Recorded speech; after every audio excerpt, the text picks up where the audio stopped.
କଣ ହେଇଯିବ ତୋର ଏବେ ସକାଳ ପାଇଁ ଆରେ କଣ ହେଇଛି ମତେ କିଛି କହୁନ କଣ ପାଇଁ ତାଙ୍କର କଥା ମୁଁ ଶୁଣୁ ତୋ ମା ଓ ମୋ ବାପା ଭିତରେ ପାପ ସମ୍ପର୍କ ଥିଲା ତାକୁ ମୁଁ ନିଜ ଆଖିରେ ଦେଖିଲି ସେଥିପାଇଁ ମୁଁ ଡିସାଇଡ୍ କରି ତୋ ମା ଓ ମୋ ବାପାର ବାହାଘର କରିଦେଲି ହେ ବିକାଶ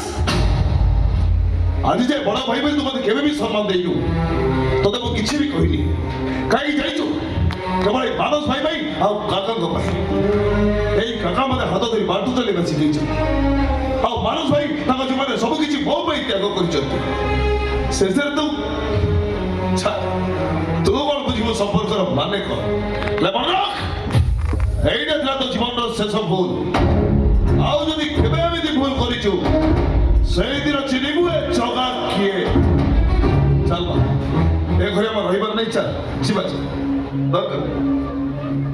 ଏ ଚାଲ ଏଠି କାମ କର ଏ ତୁ କଣ ମତେ ଫୋନ ଟିକେ ହିସାବ ଶିଖାଇବୁ ତୁ ଆମ ଘର ଗୋଟେ କୁକୁର ତୋ ଭଳି କୁକୁରକୁ ବାଟେଇ ବାଟେଇ ବାହାର କରିବା ଦରକାର ତୁ ଗୋଟେ ନଷ୍ଟ ଚରିତ୍ର ମାର ପୁଅ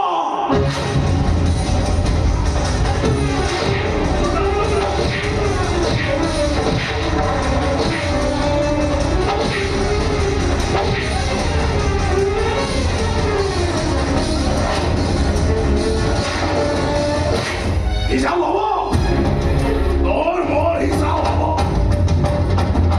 হবো